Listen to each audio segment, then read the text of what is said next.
I'm Maya, and I need you to understand something right now. I'm not the villain in this story. I spent 28 years being the good sister, the responsible one, the one who cleaned up messes and kept quiet about things that would make your skin crawl.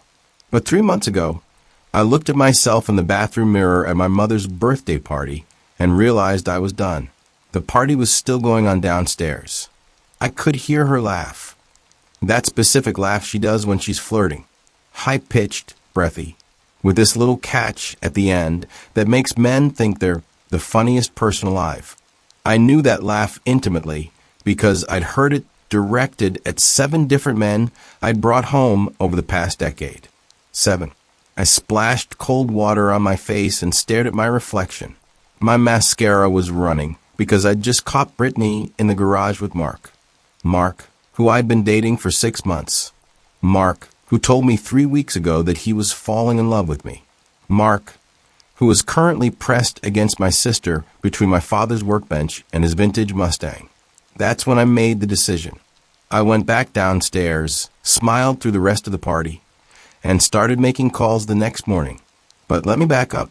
You need to understand how we got here. Brittany is 2 years younger than me. Growing up, everyone always said she was the pretty one. Blonde hair that actually looks natural, green eyes, this perfect little figure she maintains without even trying. Meanwhile, I got dad's darker features and mom's tendency to stress eat. But here's what nobody tells you about having a beautiful sister. It's not the comparisons that destroy you. It's watching her use that beauty like a weapon. And everyone just letting her. The first time it happened, I was 19. His name was Connor, and he was my first real boyfriend. We'd been together for almost a year. I thought we were serious. I was actually planning to tell him I loved him. Then I came home early from my shift at the campus library and found them in my dorm room, in my bed. Brittany cried, said she was drunk, said Connor had come on to her, said she didn't know what she was doing. Connor said nothing, just grabbed his clothes and left. My parents made me forgive her. She's your sister, my mother said. Families forever. Boys come and go. I was 21 when it happened with Daniel, 23 with Josh, 24 with Ryan. After Ryan, I stopped telling Brittany when I was dating someone. I tried to keep that part of my life separate. It didn't matter. She always found out. She always made her move. And here's what really killed me. Every single one of them fell for it.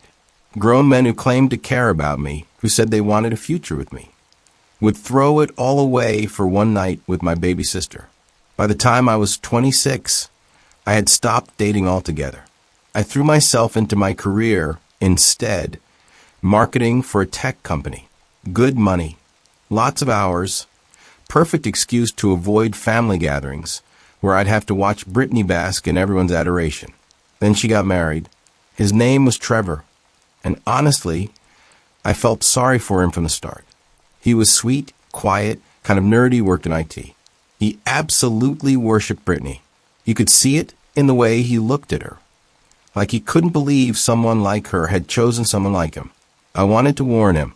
I really did. But what was I supposed to say? Hey, Trevor, my sister's going to cheat on you eventually because that's just what she does. They lasted 3 years. The divorce was brutal. Trevor had gotten a promotion 2 years into their marriage, started making really good money, bought them a house in a nice neighborhood. Then Brittany got bored. She started sleeping with his boss who was married with 2 kids. When Trevor found out, he was destroyed. I mean, completely devastated. I saw him at a coffee shop about a month after Brittany moved out, and he looked like he'd aged 10 years. The divorce proceedings were nasty. Brittany wanted half of everything, including the house Trevor had put the down payment on before they got married. She wanted alimony. She wanted his retirement fund. Trevor got himself a lawyer. A really good one, apparently. I didn't know much about it because Brittany stopped talking to me during that period. She was furious that I wouldn't automatically take her side, that I wouldn't tell Trevor he was being unreasonable. 6 months ago, the divorce was finalized. Trevor kept the house. Brittany got some money. but nowhere near what she wanted. She moved back in with our parents. That's when she started up her old habits again. I'd met Mark at a work conference. He was charming, successful, funny. A consultant who traveled a lot, which actually worked for me because I liked my space. We'd been taking things slow, which felt healthy. Adult. I didn't introduce him to my family for the first 4 months. But then my mom guilted me into bringing him to her birthday party. Maya, sweetie, you're always alone at these things. We want to meet him. We want to see you happy. I should have known better. Mark and I arrived together. Brittany was already there, looking perfect, as always, in some tight dress that probably cost more than my monthly rent. I watched her eyes light up when she saw Mark, watched that predatory smile cross her face. I stayed close to him for the first hour, but then Dad needed help with the grill, and Mom wanted me to check on something in the kitchen. And somewhere in that chaos, I lost track of Mark. I found them in the garage 20 minutes later. Brittany was pressed up against him, her hand on his chest. Mark was leaning back, but not pulling away, not stopping her. And that's when I heard it, that laugh. I didn't say anything, just stood there in the doorway, watching until Brittany finally noticed me. Maya, oh my God, this isn't what it looks like. Really? My voice sounded calm, detached. Because it looks like you're trying to seduce my boyfriend at our mother's birthday party. Mark started stammering. Maya, listen. Get out, I said. Maya, come on. Get out. He left. Brittany tried to follow me back into the house, but I locked myself in the bathroom upstairs. That's where I was when I made the decision. When I realized I was done being the victim in this story. Done being the sad sister who everyone pitied, but nobody protected. I started with a Google search. Trevor's divorce lawyer. It took me about 15 minutes to find him. His name was James Whitmore, and his firm specialized in high-net-worth divorces. I scrolled through his professional photos, mid-30s, dark hair, nice smile, conventionally attractive, but in that polished, professional way. Perfect. I called his office Monday morning, told the receptionist I needed to schedule a consultation about a family legal matter. They had an opening that afternoon. James Whitmore's office was one of those downtown buildings, all glass and steel, the kind of place that screams expensive. His receptionist led me back to a conference room with a view of the city. He walked in 5 minutes later. In person, he was taller than his photos suggested. Good suit, confident handshake, all business. Miss Chin, thank you for coming in. How can I help you today? I sat down across from him. This is going to sound strange, but I need your help with something that isn't exactly legal advice. He raised an eyebrow. Okay, you handled my sister's divorce. Brittany Chun. Her married name was Morrison. His expression changed, professional mask sliding into place. I can't discuss the details of a client's case, even with family members. I'm not asking you to. I want to hire you for something different. I'm listening. I laid it out for him. All of it. The years of betrayal, the pattern of behavior, the way she destroyed relationship after relationship. I told him about Mark, about the garage, about the moment I decided I was done. So what exactly are you proposing? He asked when I finished. I want you to pretend to be my boyfriend. I want to introduce you to my family, specifically to Brittany, and I want to see what she does. He leaned back in his chair, studying me. That's an interesting proposition. I'll pay you whatever your hourly rate is. It's not about the money, Miss Chin. It's about ethics, using my professional position to participate in what amounts to entrapment. It's not entrapment. I'm not trying to get her arrested. I just want to show everyone who she really is. I paused, choosing my words carefully. And I think you might have your own reasons for wanting to help with that. His jaw tightened slightly. What makes you say that? Because I saw what she put Trevor through. And I'm guessing you saw it too. The manipulation, the lies, the way she tried to destroy a decent man just because she could. James was quiet for a long moment. Then he said, "What's your timeline?" We met 3 more times over the next 2 weeks, to plan everything out. James was meticulous. He wanted to know everything about my family, about Brittany's patterns, about what I hoped to accomplish. The goal, I told him, is just to expose her, to make my family see what she's really like. Once they see her try to seduce my boyfriend at a family event, once they can't deny it anymore, maybe they'll finally stop making excuses for her. And you're sure you want to do this? He asked. Because once we start, there's no going back. Your relationship with your sister is going to be permanently damaged. It's already permanently damaged, I said. I'm just tired of being the only one who admits it. We started dating publicly 2 weeks later. I posted photos of us on social media. Nothing too intimate, just casual stuff. Coffee dates, dinners, a concert. The kind of things normal couples do. My mother called me within 24 hours. Maya, you're seeing someone new. He's handsome. Why didn't you tell me? It's still pretty new, Mom. I didn't want to jinx it. Well, you have to bring him to Sunday dinner this week. I insist. Perfect. James picked me up at 6 on Sunday. He dressed down a bit. Nice jeans, button-down shirt, leather jacket. He looked good, approachable. Exactly the kind of guy Brittany would see as a challenge. You ready for this? He asked as we pulled up to my parents' house. Not really, but let's do it anyway. My mother answered the door and immediately pulled James into a hug. You must be James. Maya's told us so much about you. I told her almost nothing, but that was Mom's way. She ushered us inside where Dad was setting the table, and Brittany was curled up on the couch with a glass of wine. She looked up when we walked in, and I watched it happen in real time. That spark of interest, that calculating look. She set down her wine glass and stood up, smoothing down her dress. You must be the new boyfriend, she said, walking over with her hand extended. I'm Brittany, the baby's sister. James shook her hand, his smile polite, but not too warm. Nice to meet you. Maya's mentioned you. Has she? Brittany's eyes flicked to me, then back to James. I hope she said good things. She said you're very close, James said smoothly. I almost laughed at that, but I kept my face neutral, looping my arm through James. Dinner was exactly as excruciating as I expected. Brittany positioned herself across from James, leaning forward whenever she talked, laughing at everything he said.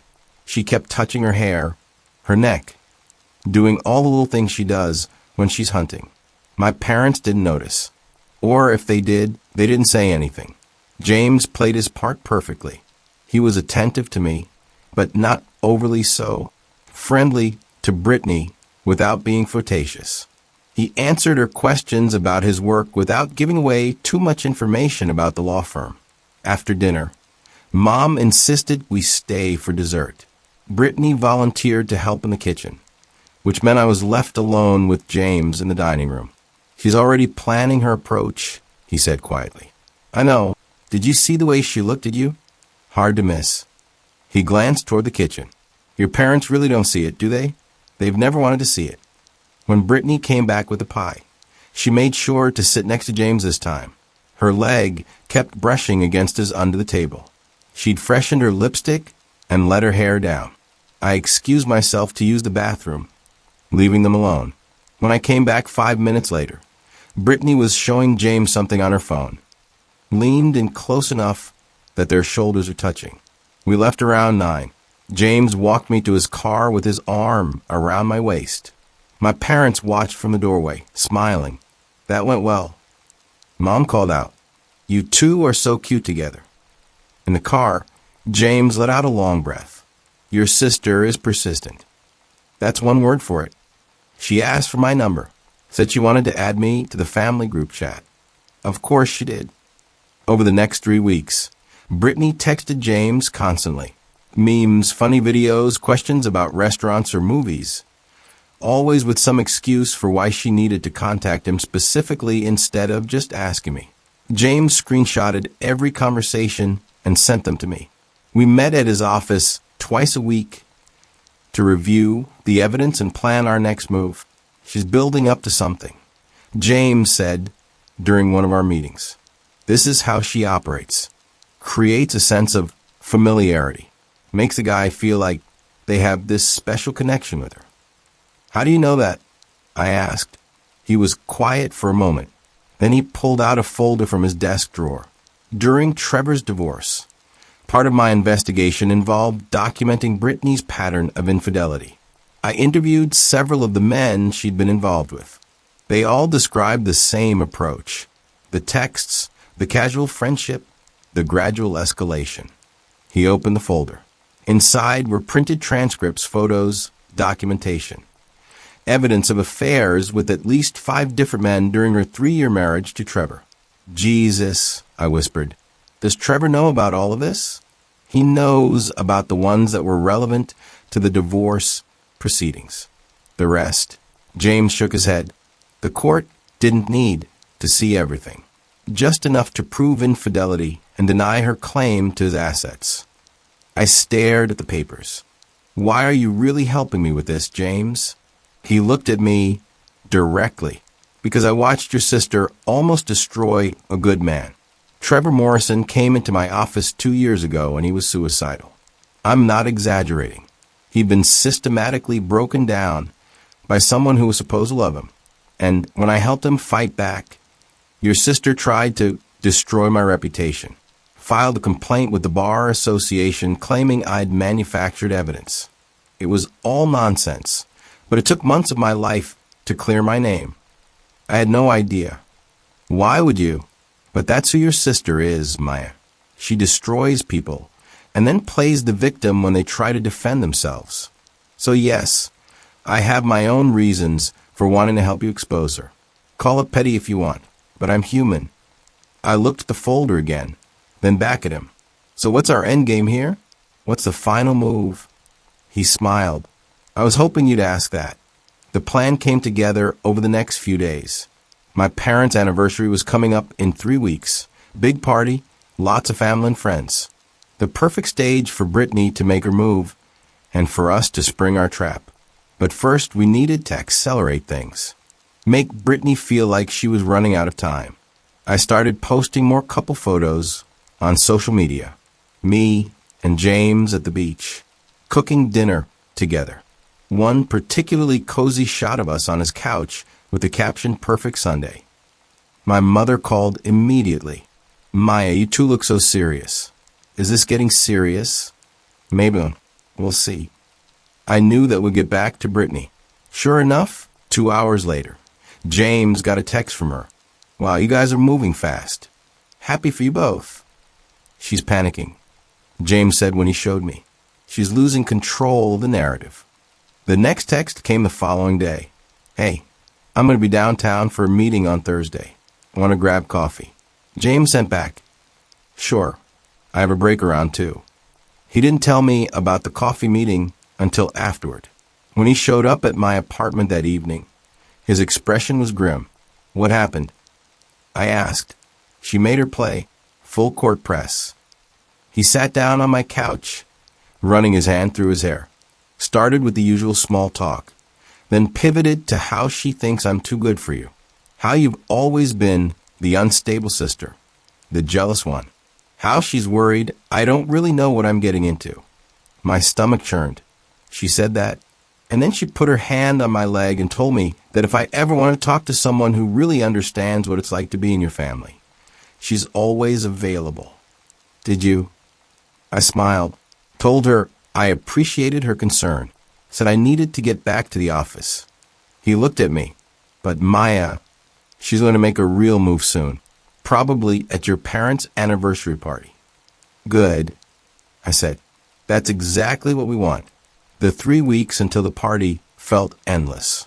Brittany increased her texting frequency. She sent James selfies. She invited him to join her at a yoga class. She even accidentally sent him a photo that was clearly meant to be provocative, then followed up with OMG sorry. That was meant for someone else. How embarrassing. James documented everything. The night before the party, we met one final time at his office. Last chance to back out, he said. I shook my head. I'm not backing out. But I need to know something. What happens after tomorrow? after we expose her. What's your part in all this? He leaned back in his chair. What do you mean? I mean you've been pretending to be my boyfriend for almost 2 months now. We spent a lot of time together. And I need to know if you're just doing this for revenge against Brittany, or if... I trailed off, suddenly unable to finish the sentence. James looked at me for a long moment. Then he said, honestly, it started as revenge. When you first walked into my office, I saw an opportunity to expose someone who'd caused a lot of damage, both to my client and to me professionally. But somewhere along the way, this stopped being entirely fake for me. My heart did something complicated in my chest. James, I know this whole situation is messed up. I know the foundation of this, whatever this is built on deception and revenge. But Maya, you're smart and funny and stronger than you give yourself credit for. And spending time with you, even in this bizarre context, has been a highlight of my year. I didn't know what to say to that. We don't have to figure it out tonight, he continued. Let's get through tomorrow. Let's expose your sister. And then, when all this is over, maybe we can start fresh. Go on a real first date. No ulterior motivas, no plans. Just us. I'd like that, I said quietly.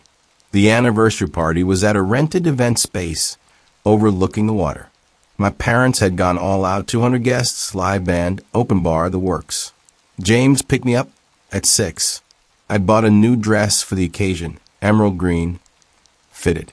The kind of thing I never usually wore, but that made me feel powerful. You look incredible, James said when I opened the door. Thanks. Ready to put on one hell of a show. He smiled. Been ready. We arrived fashionably late. The party was already in full swing. I spotted Brittany immediately. She was wearing white, which seemed like an interesting choice for our parents' anniversary party. Tight, low cut, impossible to ignore. She saw us walk in, and her face lit up. She made a beeline across the room. Maya, James, you made it. She hugged me first, perfunctory, then turned to James with a longer, tighter hug. You look so handsome tonight. Thanks, Brittany. You look nice, too. We worked the room for a while, talking to relatives, congratulating my parents.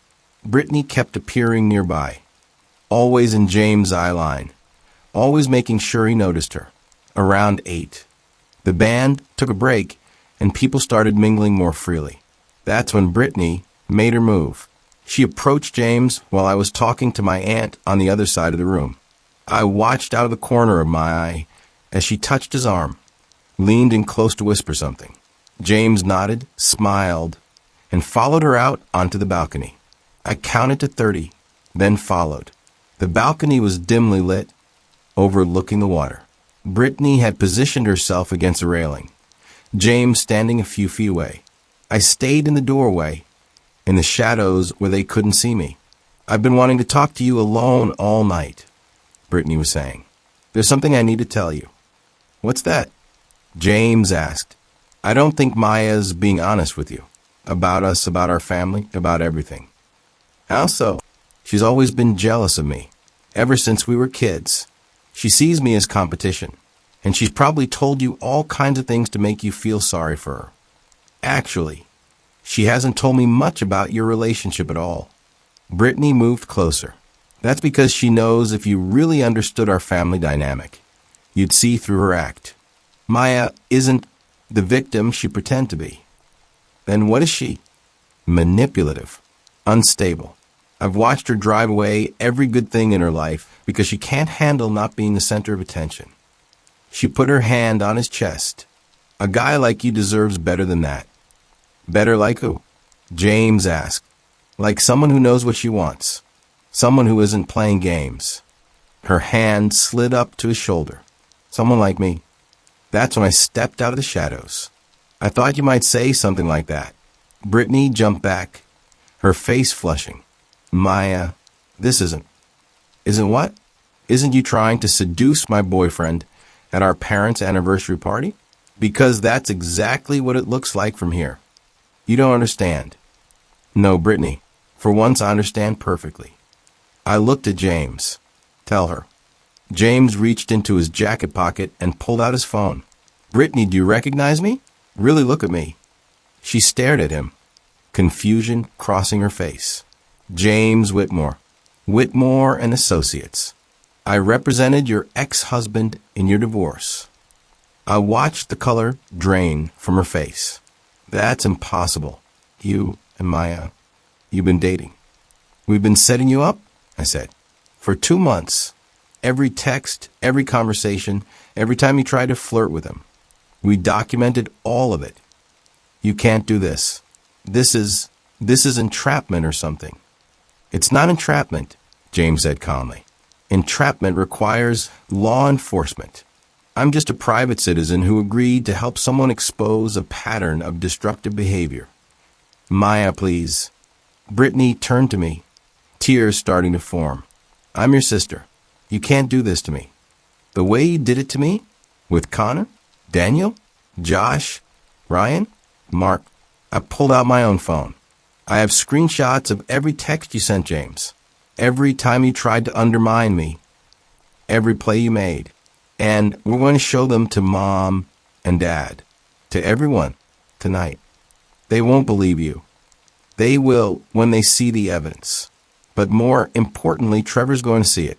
Because James kept copies of everything from your divorce, Brittany. All the affairs, all the lies, everything that didn't make it into the final court documents. And if you ever come near anyone I care about again, if you ever try to sabotage another relationship of mine, all of that goes public. To your friends, to your social media, to everyone. She stared at me, and for the first time in my life, I saw fear in her eyes. You wouldn't. Try me. The balcony door opened behind us. My mother stood there, looking between the three of us. Girls, what's going on out here? People are asking where you are. I looked at Brittany. This was her last chance to come clean, to tell the truth for once in her life. She said, nothing. Mom, I said, I need to talk to you and Dad. Right now. All of us together. We sat in a small room off the main hall, me, James, Brittany, and my parents. I laid out everything. The years of betrayal, the pattern, the setup with James. I showed them the texts, the screenshots, the documentation. My mother cried. My father sat in silence, his face getting redder and redder. Brittany tried to defend herself, claimed I was making it all up, that I was jealous, that this was all some elaborate revenge fantasy. Then James spoke up. Mr. and Mrs. Chun, I know this is difficult, but I need you to understand something. Your daughter Brittany has a pattern of destructive behavior that extends beyond just her sister. He pulled out his folder. He brought copies. During my representation of Trevor Morrison in their divorce, I documented affairs with 5 separate men during their marriage. She attempted to financially ruin a good man out of spite. And when that didn't work, she filed false complaints against me professionally. This is who your daughter is. And Maya didn't deserve to spend her entire life being victimized by someone who's supposed to love her. My father looked at Brittany. Is this true? Any of it? Brittany opened her mouth, then closed it, then opened again. Some of it maybe, but they're twisting everything. Stop. My father's voice was sharp. Just stop. No more lies. The silence that followed was deafening. Finally, my mother spoke. I think you should leave, Brittany. Mom. Leave. We'll talk about this later, after we've processed everything. But right now, you need to go. Brittany looked at me. The tears were real now, not manipulative, not calculated. Just raw hurt and anger. I hope you're happy, she said. You just destroyed our family. No, I said. You did that all by yourself. I just stopped covering for you. She left. We heard her heels clicking across the floor of the event space. Then the sound of the main door closing. My mother reached across the table and took my hand. Maya, I'm so sorry. All those years, all those boys, we should have protected you. We should have seen what was happening. I tried to tell you. I know, and we didn't listen. We made excuses for her because it was easier than admitting what she was doing. She looked at James. Thank you for helping her. I know this must seem like a nightmare of a family to get involved with. James smiled slightly. Actually, I've seen worse. And Maya's worth it. The party continued, but we didn't go back out. We stayed in that small room talking. My parents asking questions, me finally telling them everything I'd held back for years. When we finally left around midnight, my father hugged me at the door. I'm proud of you, he said, for standing up for yourself. I just wish it hadn't taken this long. In the car, James and I sat in silence for a few minutes. You okay? He finally asked. I don't know. I thought I'd feel better, more vindicated. But mostly I just feel tired. That's normal. You've been carrying this for a long time. What happens now? He reached over and took my hand. Now we figure out what's real. Because Maya, somewhere in the middle of this revenge plot, I started falling for you. The real you, not the performance. And I'd like to see where that goes if you're interested. I looked at our joined hands. I'm interested, but maybe we could start with that real first date you mentioned. Something normal, where we're not plotting against anyone. I'd like that. He started the car. How about next Friday? I'll pick you up at 7. We'll go somewhere nice. And the only agenda will be getting to know each other better. Perfect. Over the next few weeks, things slowly settled into a new normal. Brittany moved out of my parents' house into her own apartment. She blocked me on social media. And I heard through my mother that she'd started therapy too. My parents kept their word about family counseling. It was awkward and painful, but necessary. We talked about patterns, about enabling behavior, about the different ways they'd failed both of us. Because as much as Brittany had hurt me, they'd hurt her too by never holding her accountable. And James and I went on that first date, and a second, and a third. Turns out when you strip away all the drama and revenge plotting, we actually really liked each other. He was funny and kind and brilliant. He challenged me in good ways. He made me want to be braver. 3 months after the anniversary party, we made it official. Real relationship, real feelings, built on absolutely insane foundation, but somehow working anyway. 6 months after that, I ran into Trevor at a coffee shop. Maya, he said, surprised. Hi, how are you? I'm good. Really good, actually. You look better. Much better than the last time you saw me. He smiled, and it reached his eyes. I heard about what happened with Brittany. James told me. Are you okay with that? With what we did? Are you kidding? I'm grateful. For years, I thought I was crazy. That I'd somehow imagined how bad things were. Having someone else validate that, having someone else see who she really is, that helped more than you know. 2 weeks later, I met Brittany at a coffee shop near her apartment. She'd cut her hair shorter and looked thinner. Older somehow. Thanks for coming, she said when I sat down. Mom said you're moving. Yeah, fresh start, you know. She wrapped her hands around her coffee cup. I've been in therapy. Real therapy. Not just the court-ordered stuff from the divorce. And I've been talking about you. About us. Okay. I need to apologize. A real apology, not the fake ones I used to give. She looked directly at me. What I did to you, for all those years, that was cruel. It was cruel and selfish and wrong. I destroyed your relationships because I was jealous of you. I blinked. Jealous of me? You were always the smart one, the talented one, the one Dad actually respected. I got attention for being pretty, but that was all I got. So I took the one thing I could from you. The validation from men who wanted you. It made me feel powerful, but it was toxic, and I'm sorry. I didn't know what to say. I'd imagined this conversation 1,000 times, but now that it was happening, I felt numb. I don't expect you to forgive me, Brittany continued. I don't even know if I deserve forgiveness, but I wanted you to know that I understand what I did.